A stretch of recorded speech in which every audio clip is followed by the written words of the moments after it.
I must say, for people that thought competitive Hearthstone was stale, you should be telling your friends to tune in because this is actually going to be a really interesting series. Not only are you not going to see Druid, you're not going to see Highlander Priest, you're going to get a wide variety of decks. We've got Warlock coming in, we've got some different styles of Mage and Priest coming in as well. Really, for people that have been crying out for a little bit of variety, a little bit of difference. And not only have we seen like great tech choices and great lineup choices in the first two series, we're now getting different classes as well in this one. It's going to be really interesting to see how it plays out. That is true, and I think it's also a factor that we're playing in Korea. An Asian scene has always different decks than everyone else, right? The European and North American metagames were always different than the metagame found in the Asia region. And that's why so much innovation and game-changing decks have come out of Asian countries in the past, because they do play around, they do play a different style. So we're getting into game one, and we've got the Priest Mirror. I thought we had Priest banned on one of the graphics. We might have to get that fixed. But as you can see down the bottom here with Su, so that name is wrong as well because it's not Su, it's Tail. But you can see he's got a slightly different deck. Yes, it actually has more than one of almost every single card, because it is a Silence Priest. Oh, it's no Kazakus. No Kazakus, no Raza, no Anduin. I mean, there's an Anduin, but no Death Knight Anduin. Sure. Right, so... I get it now. Hero. Aha. Yeah, aha, exactly. It's a different type of deck. It just wants to play one big minion, then buff up the health, and play, Divine Spirit and Inner Fire and swing one time, or two. Usually just one. It's much more fun when it's one. Yeah, definitely much more fun than one. Especially then if you play... Doomsayer is really popular right now in the metagame, right? And you can use Potion of Madness. Oh, it's so crazy. Potion of Madness, buff it up, and just smash it up on his face with his own Doomsayer, which is super funny. And I guess the Stone teacher, Steacher himself, is really giving us a class on how to play Highlander Priest. Make sure you got Kazakus on 4, make sure you got Raza on 5. He already has also Valen in his hand. I mean, we're just looking for Anduin and maybe a little bit of card cycle, and we're ready to roll. Yeah, that is definitely a lot of steam there in the hand. Now, it's a very good question, which potion to choose, right? Yeah. So I guess the interesting thing is a lot of pros now say for, standard matchups with Highlander Priest, it's strictly wrong all the time forever to pick 10. You just never do it. And it's a common mistake you see people on ladder make a lot. And then it comes down to 1 or 5. And a lot of players do like to pick the 1, especially if you're running Velen, because you can get the 3 damage, you combo with the Velen and your Anduin, and that turns into a really powerful 20+ damage combo late game. However, he's coming up against Silence Priest, so how would that change the decision making? Exactly my point that I wanted to make with this potion, because Freeze and Polymorph in the 5 mana potion is actually way more impactful in this matchup than in any other matchup. And you can see that's exactly what he's taken. So he got Polymorph offered to him and he has it. So he's also picked up Armor, in case you missed that on the potion as well, which I guess can maybe help him get, prevent being OTK'd one turn, but that is always a risky game to be playing against Silence Priest. Yeah. It's such a weird matchup. Oh, it is. Right? And it's also one that, if you're in Steacher's position, no doubt you've played a lot of Highlander Priest, but how much have you played against Silence Priest? And probably very little. I don't think I ever played Highlander Priest against Silence Priest for the past... well, ever. Yeah, so and let's be serious, if you're doing tournament preparation with all the valid decks that are going around at the moment, you're not going to prep against Silent Priest. Yeah. So for Steacher, a lot of this game is going to be played on instinct. And just thinking ahead, what is the goal for my opponent? How does he win? How can I prevent that from happening? Because the interaction in Hearthstone is just, what can I do the previous turn to stop my opponent from winning next turn, right? That's the only interaction you can do. And that means you need to interact with the highest health minion on the board. You need to pull him off it. You need to freeze it. You need to get ahead on the board before it can be buffed, right? So if you're in Steacher's position, is this the type of minion that you're looking to Shadow Word Pain? I think so. Just even putting some damage on the health neglects the potential buff, right? Because from 9 to 6, an example here, suddenly changes the Divine a lot. So we're going to get some big card draw going on here for Steacher, because I think he's thinking about dropping that other Cleric. He attacks into the Talon Priest, killing it off, and then is able to heal, getting a double draw, which is pretty nice. Well, now it's just one draw. I mean, sorry, I was thinking about the circle of healing, but then he's not able to trade, right? Yep. So that's not something that he's looking for. Yeah. Well, you could always steal, play your cleric, heal the Talon Priest, then hit in, and then circle of healing. You could draw 4 that way, but you'd probably overdraw given his hand, and I don't think it's a very strong play. And he wants to keep the coin still. Yeah. He goes for it. Interesting. I was thinking maybe just heal first. Okay, this is curious. And look at Tail. He's confused as well. I'm playing Silence Priest, and you're leaving my 1/9 up and killing the 3/4. So you're letting me cycle towards the combo cards I need while keeping a high health minion on the board that I can use later on to buff up and kill you. Tail's probably pretty happy with that. I mean, he is super happy, and he was confused. Like his face, his look on his face was kind of like, oh, I guess that works out since it's not even about the health right now, but the fact that it allows him to cycle more, it's even a bigger factor.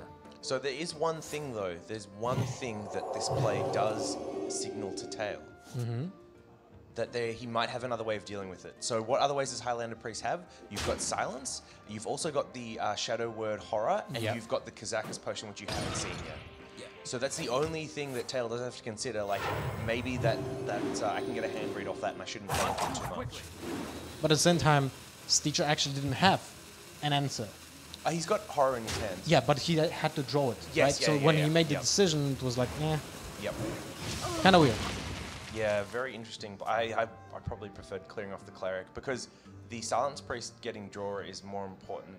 Like, is more important for you to stop than you yourself getting draw. So. Definitely. But now it's kind of settled down. It will settle down after the Horror will be played. The biggest, baddest minion will go away. Alongside it, the Elemental goes down as well. So you could see Tail's reaction. He was not happy with that. He really wanted that to stick another turn. Still didn't lose that much. He has Lyra and the Raiden Elemental, the second copy of it, in hand. So for 7 mana, he will be able... Sorry, for 9 mana, he will be able to play Divine Spirit and the Shadow of Pain at some point in the game. Yep. Obviously, he's thinking about the Shadow of Pain this turn. Ooh! The Spirit coming out this early, that is really interesting. But it's because he's already seen both the Horror and the Pain. It means that he really doesn't have a clean way of killing it. There's the without Kazakus Silence potion. or the potion. Yeah. But the potion was picked. I mean, he doesn't know yet, of course, what kind of potion was picked. But if he expects that Steacher will play around the winning, the goal of Tails' deck. Do you like that play there? I don't think you do. Like, because you could Inner Fire Shadow Word Death it instead and hold on to the Polymorph for another minion later on that he buffs. I think both are valid. It has some merit. I guess holding on to the spells like Inner Fire, though, is good for your own Lyra. And it's better also for his Anduin. That's true, yeah. So maybe you just consider the fact that that potion is going to be harder to play the longer the game goes on. Especially since your opponent can actually play wider array of minions, right? And then the random polymorph might not hit something that you want. That's true. That's true. We know that this deck doesn't really have that many minions overall, but when 2 or 3 minions were gonna get played that have more than 5 HP, how do you kill all of those, right? Yeah. So did you see that Steacher was reaching over for the Doomsayer? He might play that out this turn and probably alongside Raza if he does. And I actually don't mind the plane being played down like this. I think it works out quite nicely. Yeah, I like it. I like it because it gives him time walk, basically. He will gain 1 additional turn because most likely Tail will just not kill the Doomsayer, and because of that he will not expand his board this turn. And this, like, I think if you're Tail, you probably just let this die now. Most likely. You don't even have a way of just cycling with the Novshire Cleric. Yeah. So the problem is, like, if you just use Shadow Word Pain on the Doomsayer, Raza obviously gets that trade in next turn.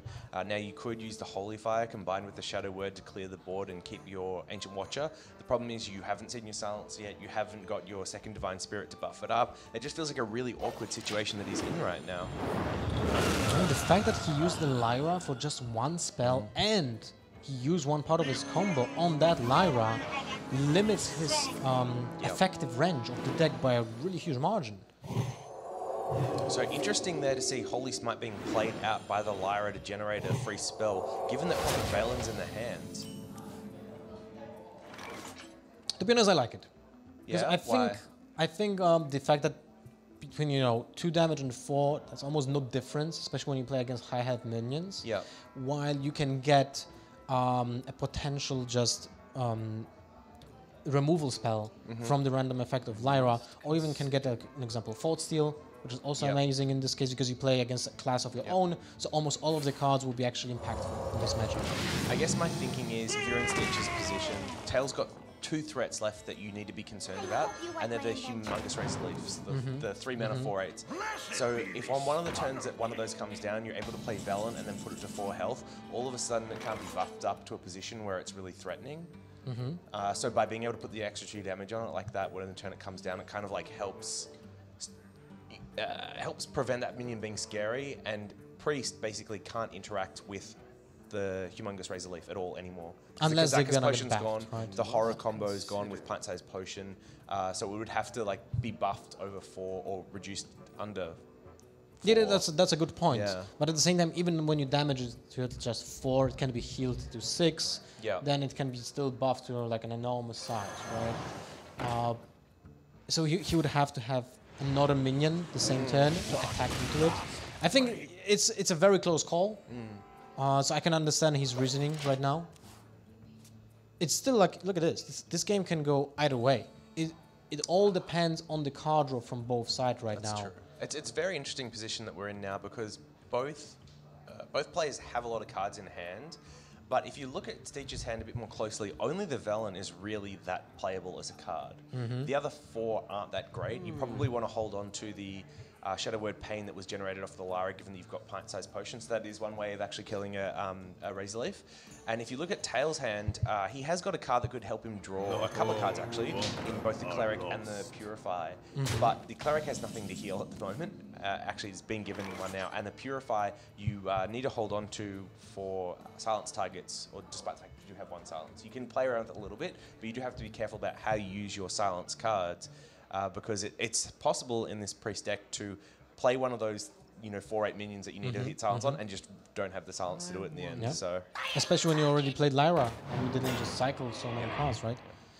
Dirty Rat with no effect. This is the second time we see that. Yeah. So the Dragonfire Potion now has less impact. Yeah. Okay. Oh, I mean, it's a good play. He wanted to bring out another minion out of his hand and just kill it with the Dragonfire Potion. In this case, of course, it didn't work out. It gave him some informations right now. So if he will be able to count the cards. All right, now he knows he knows exactly what is happening. His opponent has 6 spells right now.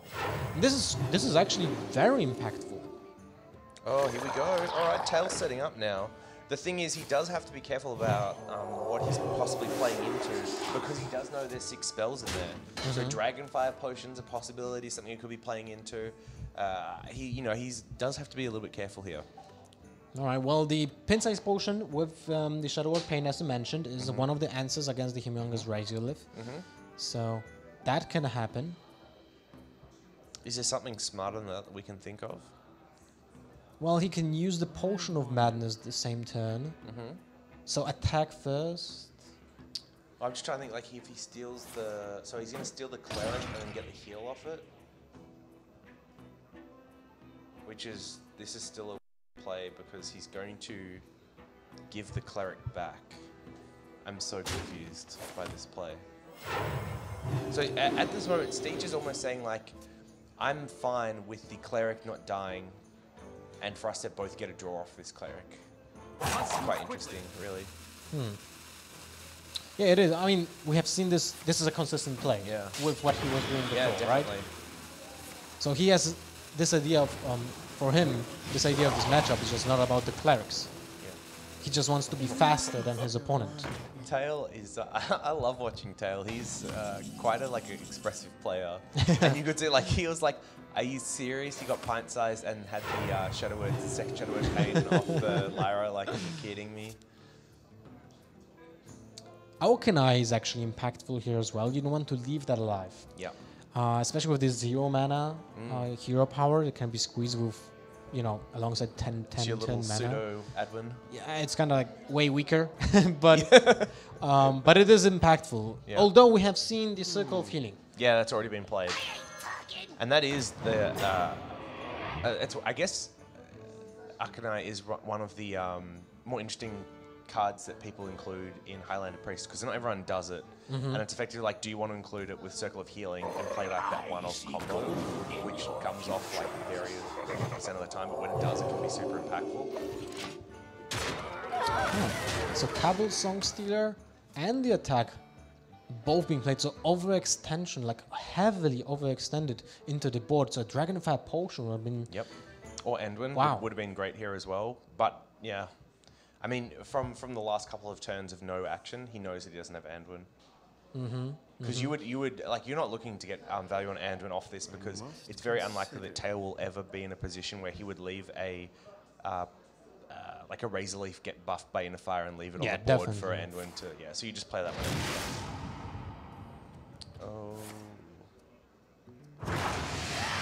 Alright, so this is a pretty nice clear. Board goes back down to nothing. And we're kind of in like a little bit of a top deck scenario for both these players, where they haven't really hit their cycle as much as maybe they would like to, despite trading the, you know, clerics early on in the game. So both of them are going to be looking for high value minions. So Tail in particular is definitely wanting that Razor Leaf so he can purify it rather than having to purify the Rat.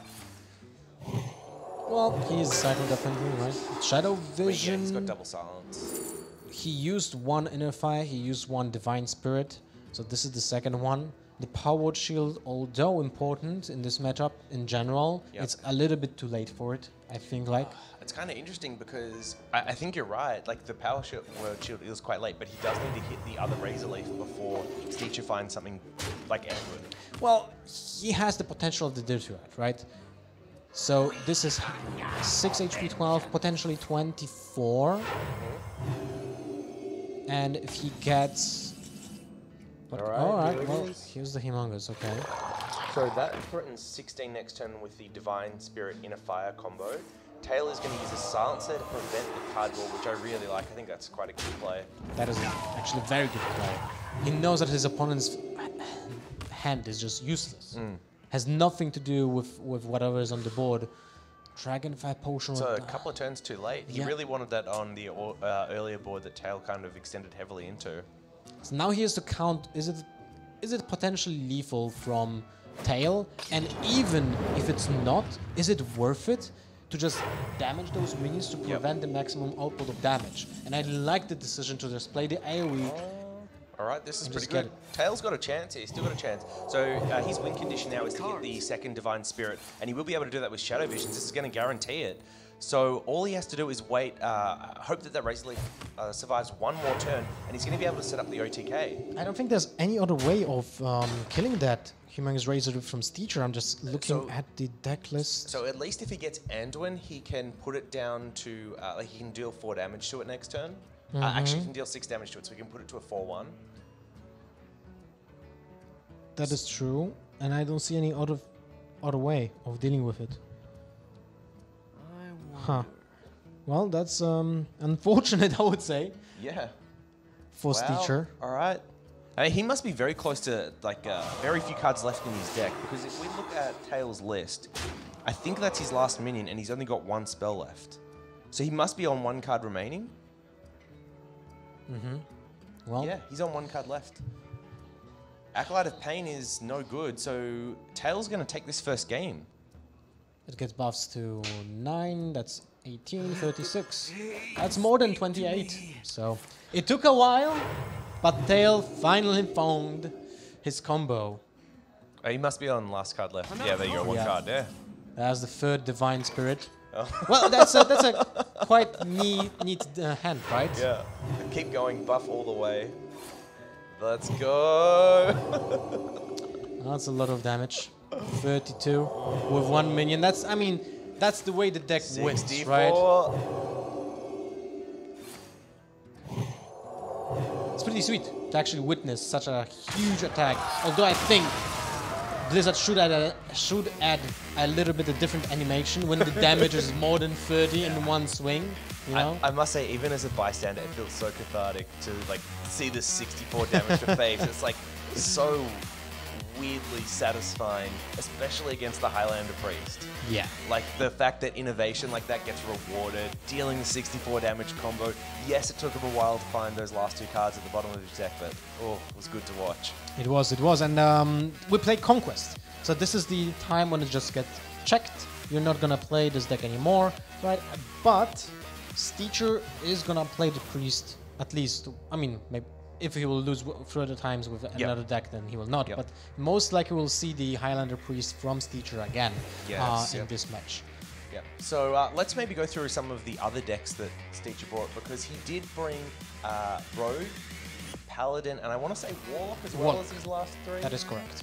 So I mean, the Rogue's kind of a bit boring in the sense that every Rogue's kind of like, I mean, I'm not a big fan of it, to be honest. So let's go to the more interesting decks. He also brought them Paladin and Warlock. Let's talk about one of those. What do you like? Well, the Paladin got banned, unfortunately. It was the Paladin. Okay, yep. That was the ban, so we will not see the Uder, the Death Knight Uder deck, unfortunately, which is something I kind of miss in the metagame. I was thinking, like in the beginning of the expansion, that the Paladin will be way more popular.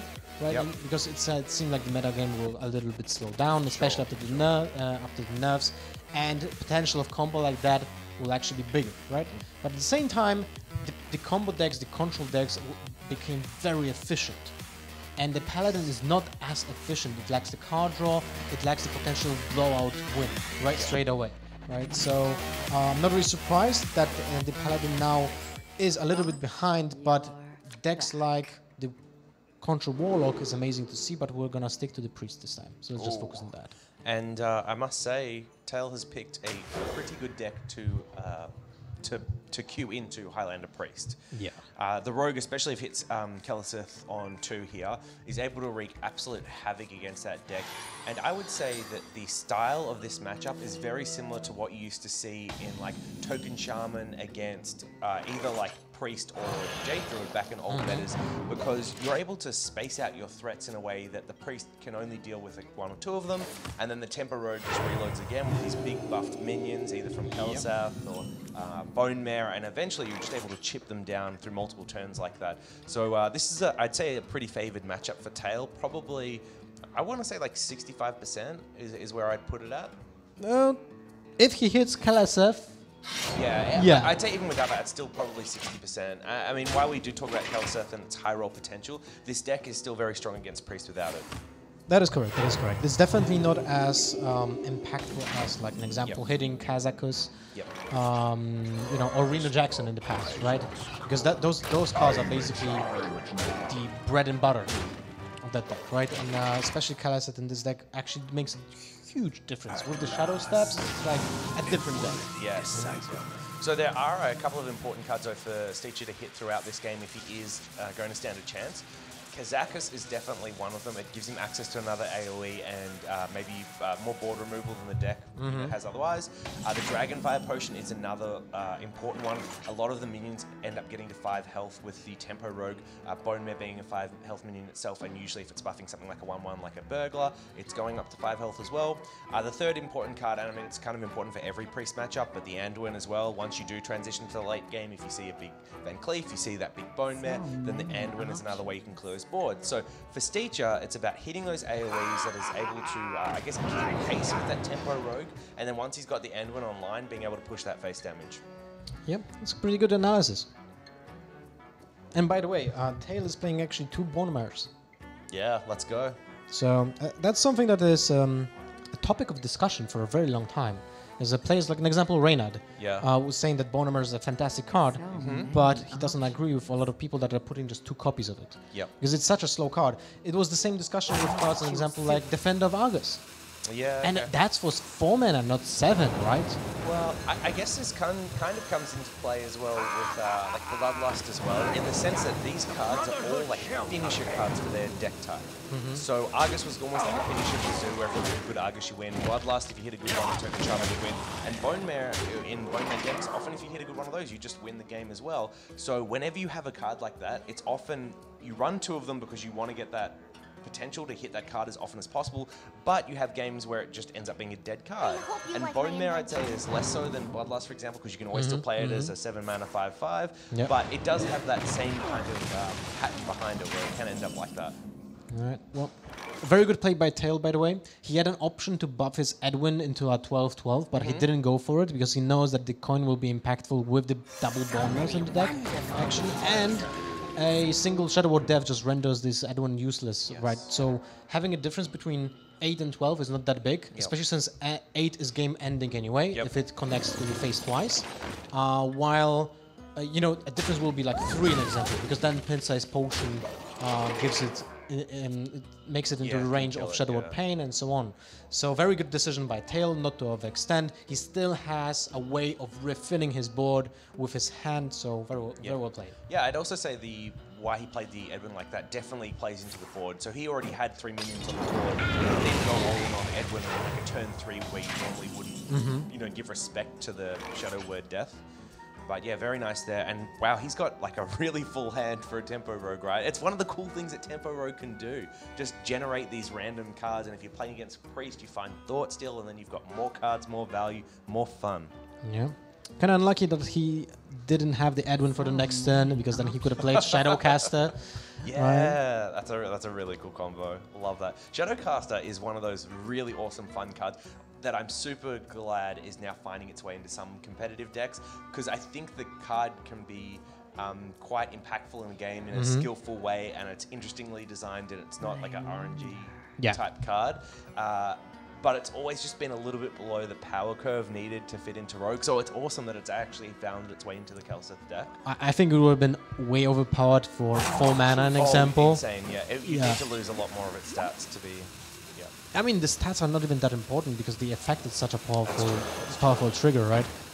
So far, like, you know, before it became not a staple, but a playable card in this Rogue, I played it only in like in the Blood of the Old Gods deck. When you just played like double, you know, the demons became sorry, not demons, but the Eldrazi deck, I like to name it with the 30/30 nameless one, right? Oh. Memes for all. Alright, so Tail here has got the best play you can possibly have really on this Rogue on turn 7, which is Bone Mare. Let's do it. Yeah. It's effectively like the Tyrion for every other deck, if you think about it.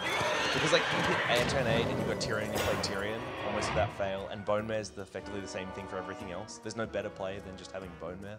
Like there's no better play than having Tyrion. Well, Tyrion doesn't really need any other minions though, right? That's true, that's true. There's a little bit of extra condition. But now even Shadowcaster on Honor. Oh, it's so good. Right? That's nuts. That for a little bit of fun. And then Shadow Step. Yeah, you can Shadow Step back and get it, you know, pump it up to a 5/5 and use it again. Oh, Shadow Step right now. Okay, well that makes sense as well because then it gets Oh, do you know what I really like about that? No, the best part about that play is it voids the turn 8 Anduin. Because he would have had 2/5 minions on the board. That makes the easiest Anduin ever for Steacher. But now he's like, oh, do I really want to play this into it, knowing that Bone Mare can come back for only 5 mana? And it's not an easy way to deal with it. No, 6 not at all. HP, out of range of Dragonfire Potion, although it was played already, right? So the Anduin has been played. Tail is very fond of himself right he's now. nodding. He's like, I know what's up. I know. I got to read. I played it well. Oh, God, the deckhand. That's what I'm talking about. Well, a minion has stepped. Oh. It cannot taunt. Thank you very much, Innkeeper. That's an important information. I mean, I'm actually like kind of saying like a joke, but it is an important information, especially for the viewers that are tuning in and they are not playing Hearthstone for a very long time. Yeah, that's true. It's not a common interaction. Right? It's not. It's not at all. Cool. Tail is, I don't know, he's like getting into the game a little bit there. You know, he's reacting, and it's kind of like, all right, Steacher now has a way of winning this game because he's combos online. All right, so 0 mana hero powers, he's got to get into the dome 11 times now without Valen. He actually can count the damage, like the potential for the maximum damage, right? This turn he gets to 20 if the damage doesn't go to the minions, right? Oh no way! No, that's not the right play. That's never the right play, is it? Depends on the hand, but he has that's Velen wrong. in his hand. It's just wrong. So instead, I think I would like to short. Heal yourself and hit him in the face twice, and then next turn you Velen, like you hero power Velen, hero power, smite, hero power. I think you win the circle of healing. I would like that as well, to be honest. I think Steacher made a little bit of a misplay there. 3 from Amber.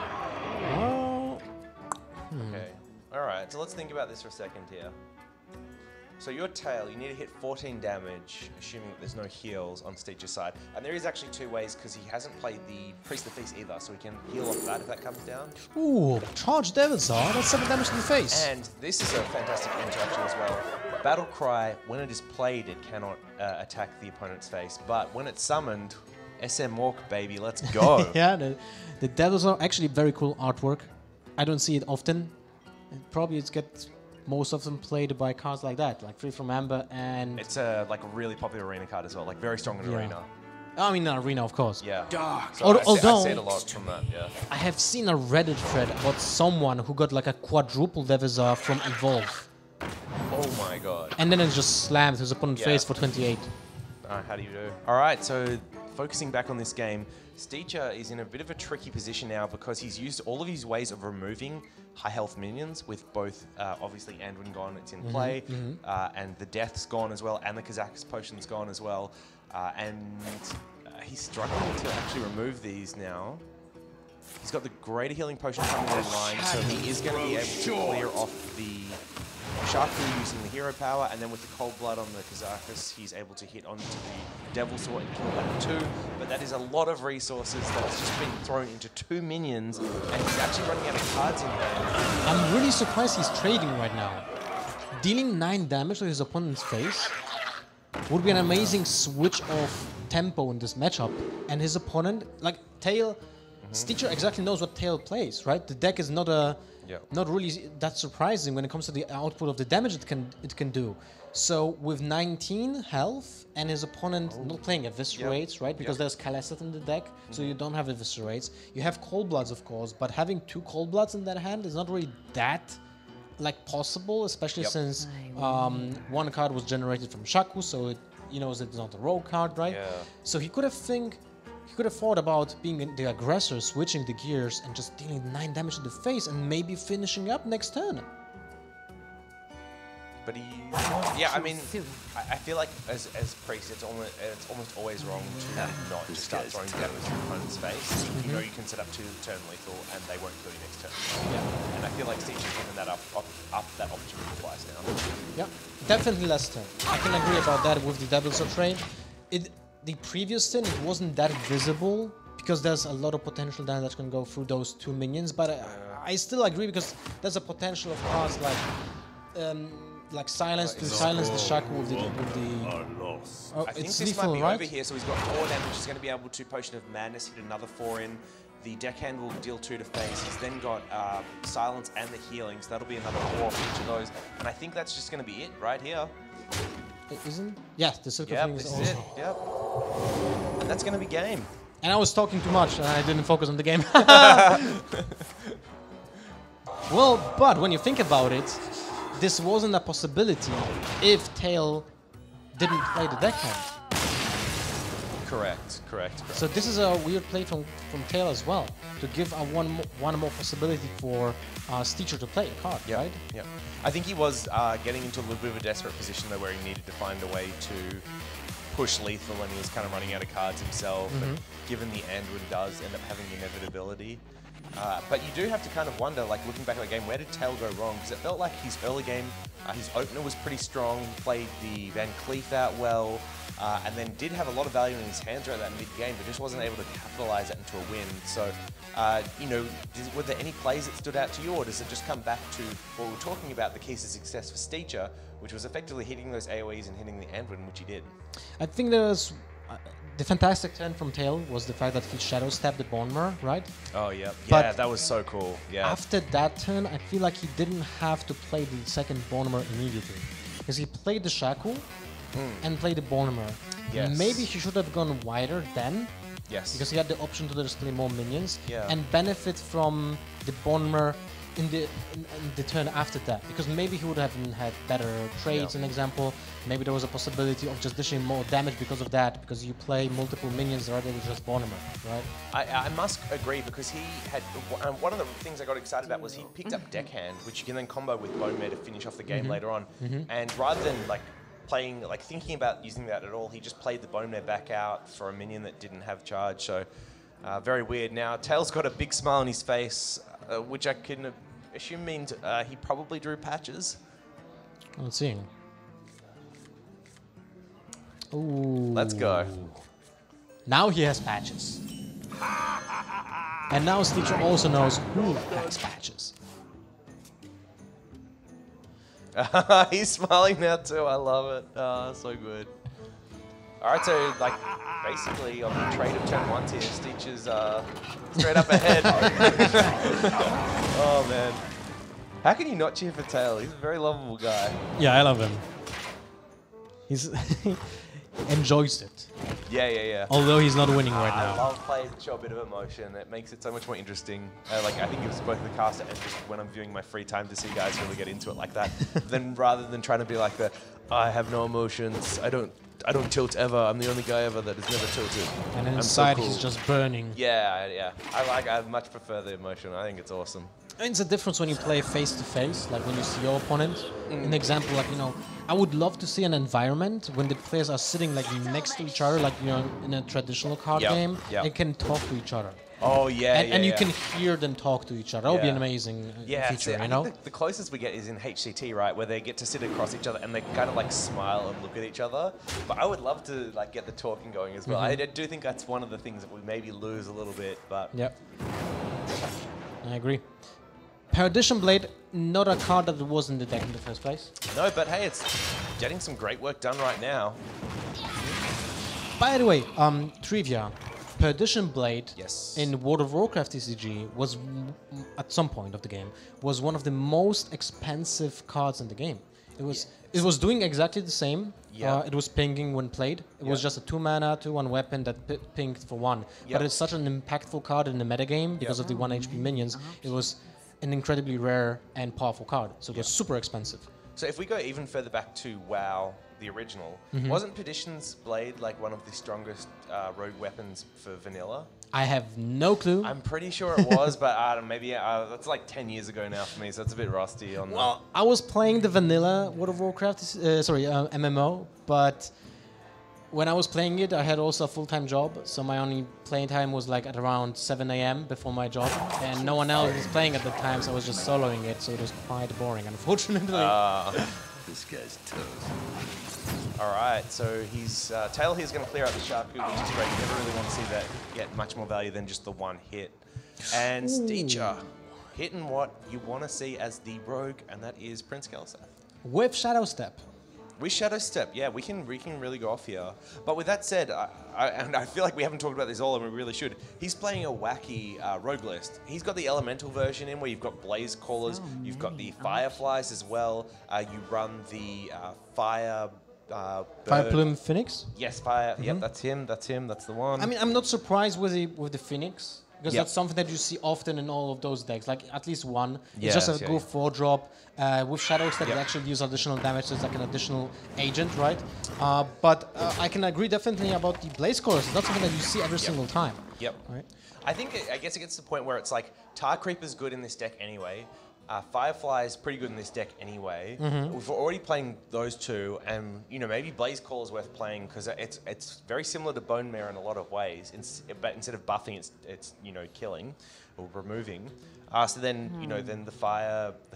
Oh my god. Fire Plume Phoenix. Yeah, I don't know what's going on with my brain today, but yeah, maybe that's just a natural addition. It's quite an interesting way to run the deck. And you cut cards, like an example, the Shadowcaster, which is a very synergetic card in this deck, but at the same time, it doesn't really get played so often when you think about it. And in this case, the Blaze Caller is actually a very powerful minion on its own, even without the battle cry. Yep. So worth noting that Steacher didn't use the coin last turn to play with Prince Kelseth, because I think he was leaving it open to play a Blaze Call this turn to remove any minions that put into play. But given that Tail hasn't actually played a minion, he's able to now get the Kelseth going twice, and he can also play the Fire Plume Phoenix, which does buff his minions. Yeah, I finally got it. And then he can Blaze Caller next turn and the turn after if he so chooses. Otherwise, he does have that Bone Mare available to him as well. So a lot of late game value in Steacher's hand, and Taylor's just hitting nothing that he needs at the moment, which is really depressing to see. But at the same time, I feel like, you know, you bring it on yourself when you bring Kelseth Rogue. Like, you live by the high roll, die by the high roll. It is a deck that relies on the early game synergy that the deck finds or just doesn't find, and then it crumbles under its own deck building choices. Yep. You was actually talking about the coin, right? I think the plan for Steacher was to play just the Blaze Caller naked on turn 6 with the coin, just to have another Blaze Caller on the turn after that, but it changed when he drew the Phoenix from the top of the deck, right? Okay, so interesting decision here. Tail could do something like Deckhand, Cold Blood, hit in, then Shadow Step it, play Deckhand, Bone Mare the turn after, and hit in again. That would be 16 damage plus a weapon, you do 17, and then all of a sudden you're on something like a Leroy draw to finish off the game. Because I feel like he's so far behind now that it's going to be really tricky from here, and I don't know when he's going to get Cold Bloods on another minion if it wasn't last turn. Yeah, I agree. He's not running enough mana right now. He doesn't have an Innovate. Yep. So it's not really that helpful. And now he just can't really leave this deckhand alive, since he loses the potential of cold blooding anything next turn. But if he like there's 11 damage, 12 damage actually on board already, so he needs to kill something. Yeah, I mean the game's just over though. Yeah. But I agree with you. Cold blooding last turn should have been the option. Yeah, because I think at least with that line, you set yourself up with a way to win. You always play to win. Yeah. Right? You never play to survive, because most likely that is just the shortcut to lose a game.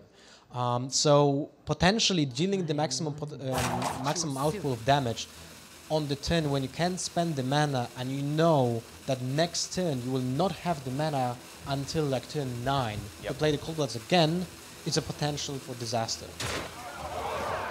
Alright, so he's just going face here and hoping that he doesn't have a way to kill both his minions or him, because if he does, then at least he has a way of lethal with the Bone Mare double Cold Blood next turn, but it's not going to matter because Steacher is going to finish it right there and take series lead 2-1. With the double Blaze Caller finish. Who's the shaman now, right? Best elemental deck, Rogue. I mean, we don't have elemental decks in the metagame. No, not anymore. It's not really. So that's the best elemental deck right now. I mean, guess you so. work what you have, right? Yeah. So yeah, pretty interesting. Tail coming out with a really strong game 1, and then some really strong gameplay in game 2. But all of a sudden, he still found himself down 2-1. With Steacher just needing a win with the Warlock to close out the series. So do you want to run us through what that Warlock list is, and I guess what it's good and bad against? It's a standard control Warlock nowadays, the Gul'dan. I mean, the one difference is the fact that he actually plays Mountain Giants. Both copies, you know. One Abyssal Enforcer and the Lich King. So it's interesting because, of course, it runs Gul'dan, the Blood Weaver, right? Yep. So you want to maximize the potential demons that you have in your deck, but at the same time, there's limited resources when it comes to the health that the deck runs, right? Because the double Enforcer deals 6 damage to yourself, right? Sure. An example, you have Hellfires, double of them. You also have the double Siphon Souls, and a lot of removal alongside Defile, which is amazing against aggro decks. Yeah. It's especially when you can combine it with the Tainted Zealot, which, by the way, which I find interesting, this Warlock doesn't run Falnos. Oh. So it has doubles. Sorry, it has one Zealot and no Falnos. Okay, so I guess then from Steacher's perspective, he probably didn't think he was playing many Shamans today with this list, and he's happy to cut some of the AoE as a result. Because effectively the spell damage with the Defiles, like, yeah. It's nuts. Like the fact that, you know, it's so interesting to find a synergy with the Divine Shield in a deck that never thought that it will have a synergy with the Divine Shield. A card like Defile is actually fantastic when it comes to the, let's say, skill ceiling of the game. Yeah. It's not an easy card to play with. And I've seen a lot of pro players just mess it up. I mean, of course, it's a ladder, so it's not that high stakes game, but it does actually mess up a lot of players.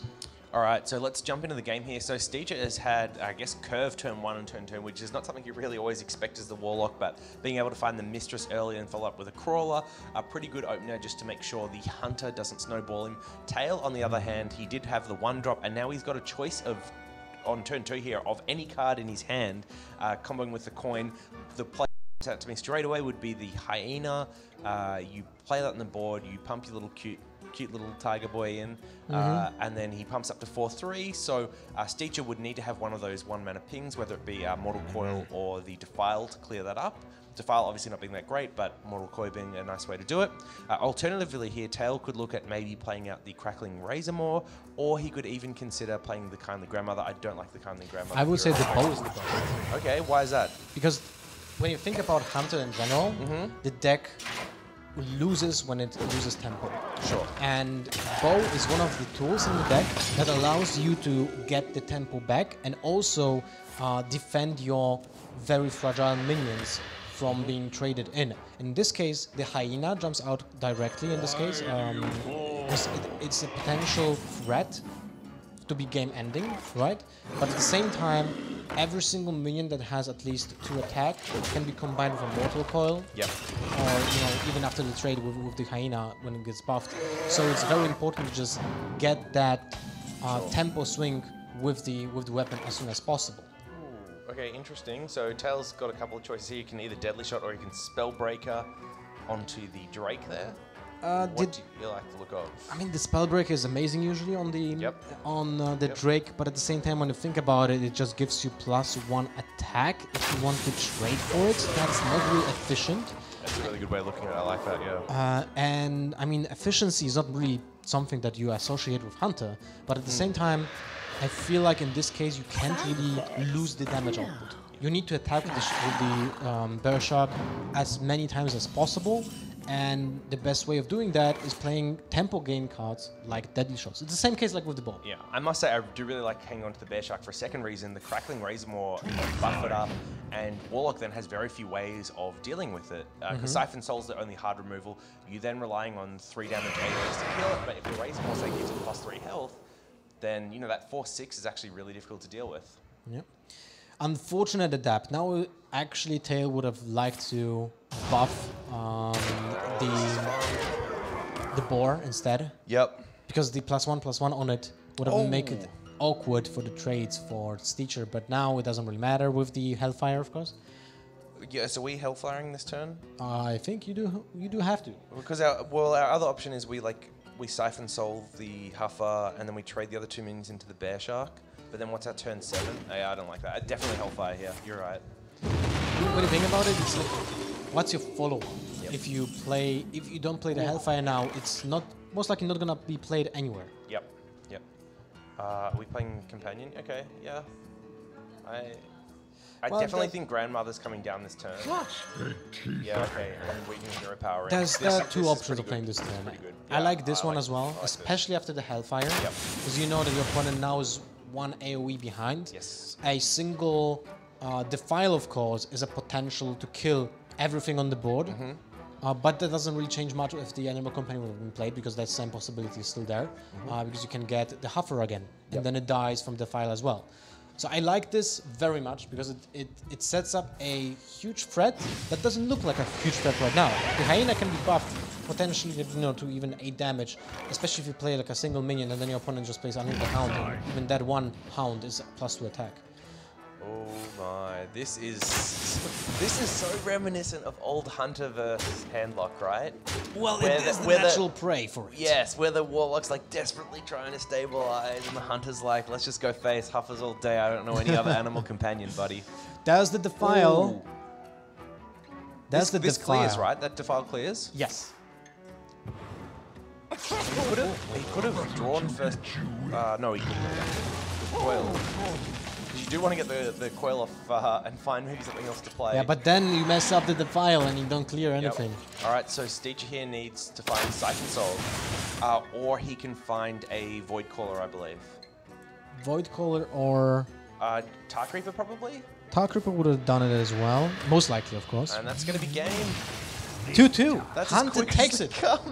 All right, so we were talking about before, like, what are the decks that Warlock's weak to? And as you said, Hunter is the natural prey on the hunt.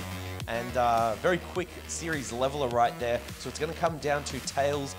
Rogue can it finally get a win in its third game against Steacher's Warlock, the first we've seen on the day. And, you know, it's very fun to see Warlock back in the meta because it's been pretty average for a while now. For a while, yeah. I mean, to be honest, a deserving spot for Warlock for a time because Warlock was a permanent spot in the metagame from the beginning of the game.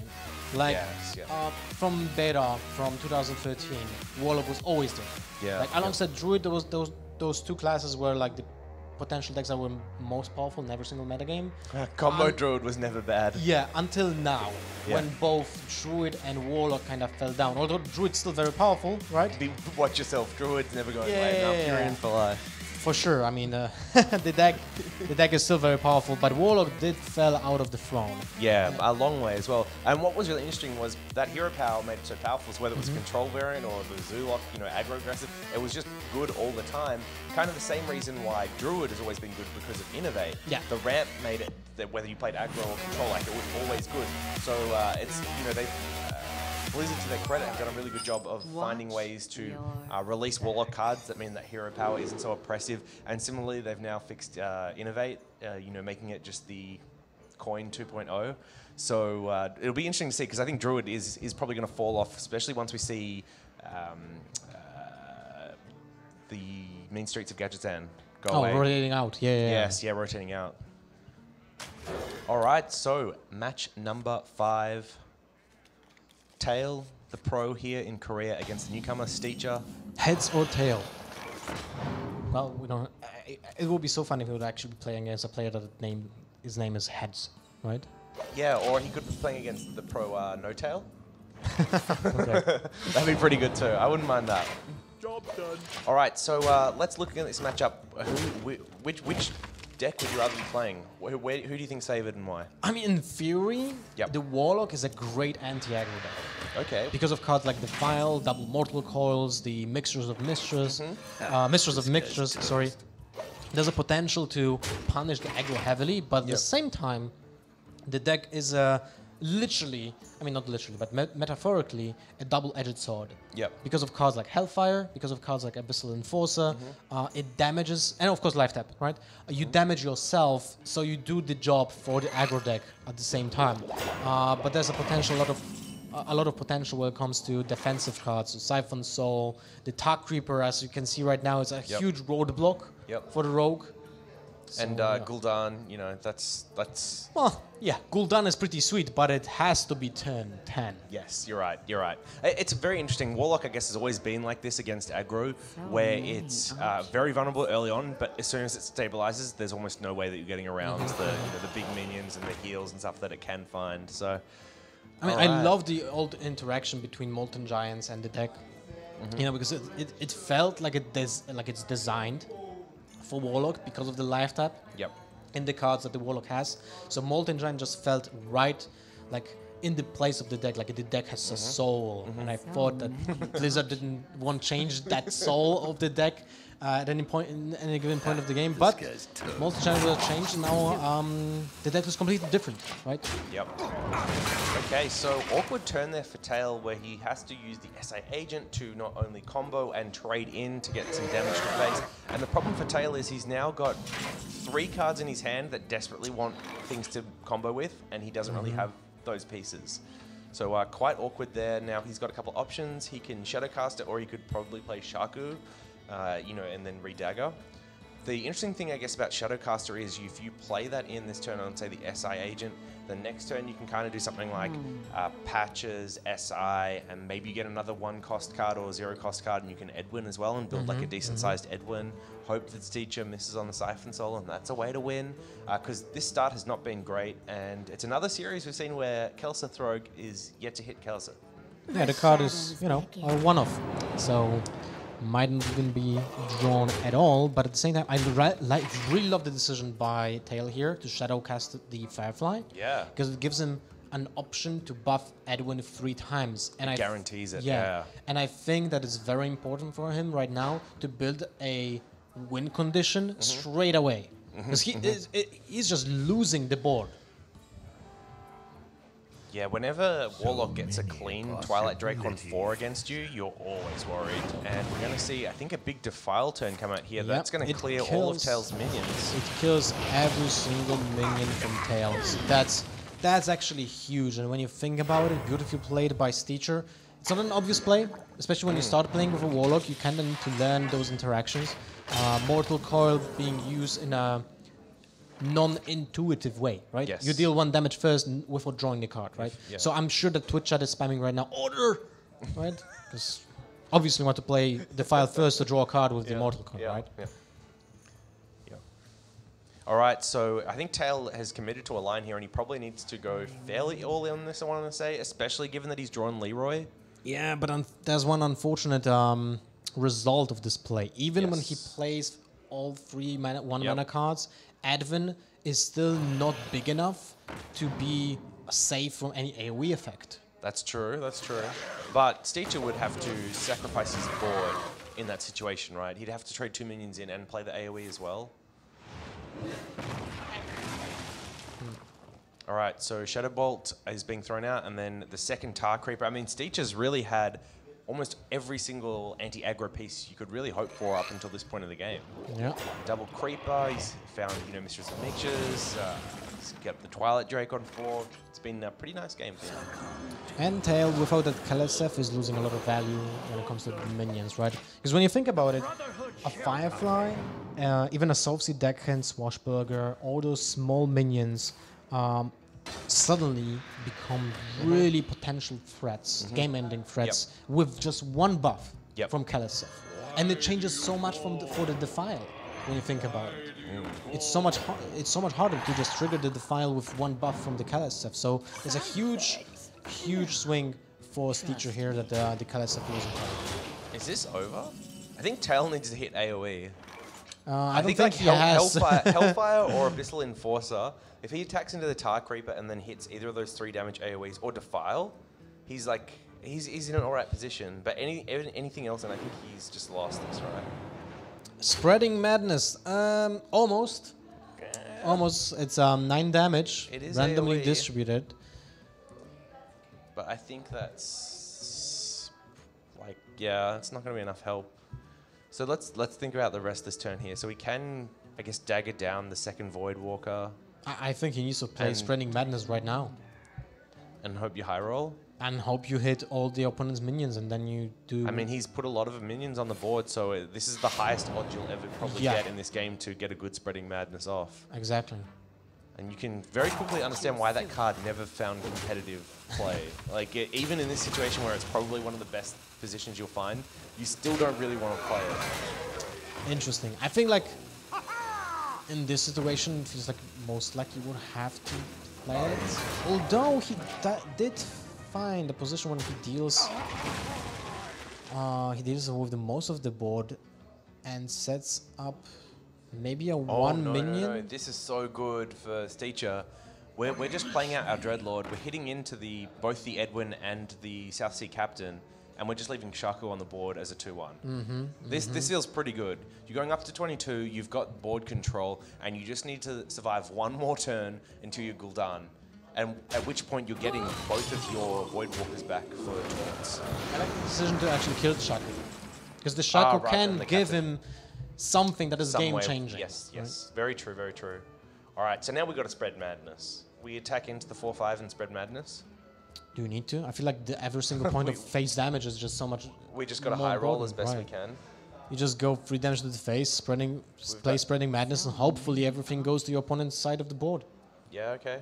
I mean, so we've got 3. We've got the dagger. That's 4. We hit all Spreading Madness to his face, and the next turn we deckhand Jenkins and still need to find a bit more damage. Is that right? I would say so. You will never win this game if you will play for value. Actually, I think if every Spreading Madness hits face, then we've got lethal next turn. He's trading. No way. Never trade. I mean, this is one of those positions that we casters classically talk about. You got to play to your outs. You got to find a way to win. But if your outs is Spreading Madness, going to your opponent's face 9 times on a 3-minion board, it's effectively 0. I'd rather go and buy a lottery ticket. Well, some people win the lottery. So yeah, they do. But I'm just saying I'd rather go win the lottery than this game. Well, the Despicable Dreadlord, second copy of it, Yeah. deals with the Leroy Jenkins. Nicely played by Tail because he found the option to stick a minion to his board and most likely will not die. Although when you think about it, a second Mortal Coil, second Defile, second Despicable Dreadlord, a Abyssal Enforcer, and Hellfire were the outs for Steacher to actually kill the Leroy Jenkins. Sure. And Steacher plays that Gul'dan pretty quickly on turn 10, and Tail just nods it off. He knows that's series, that's game, we're all done. Well, that was a fantastic series, actually. Very enjoyable to watch. We said it at the start, like, call your friends, get in, because we're not seeing Jade Druids. We're bringing in the wacky stuff. We saw Balance Priest. We had the Hunter, the mid-range Hunter coming back, which was quite cool. We had the Warlock in that game there. A lot of fun, a lot of action. Yeah, and we didn't see, unfortunately, Tails Mage. Yeah. Because it was a Tempo Mage with Kirin Tor Mage. Yeah, it was like a hybrid tempo secret type list, but It's very interesting deck list, especially when it just gets that turn 3 Kirin Tor Mage into a secret, which is a blowout tempo play, right? Yep. So it was a very interesting deck. Unfortunately, that was banned. We didn't see it, but at the same time, very interesting matchups. The rogues were interesting. I have to say, Tail played really well in most situations. He was doing very good defensive plays, like especially against an Anduin with the Shadow was one of Steps the and highlights of the Banner. series. Yeah. But unfortunately, I felt like both players kind of fell into a trap of being too defensive at some point.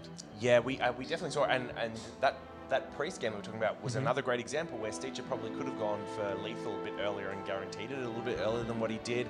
But with that said, we do have to congratulate Steacher. His goal coming in was to basically beat the pros, kind of build a name for himself on the back of them. And I must say, he made big sacrifices being here. Yesterday was his girlfriend's birthday. Ooh. And it apparently took a lot of convincing for him to be here. So I'm glad that he's making it worthwhile. He's progressing to the top 4, and we'll get to see him tomorrow. I guess he will not return home until he wins. Right? I would not. But congrats to him. He's now in top 4. But Tail also won around $500 because it's $500,000 won. And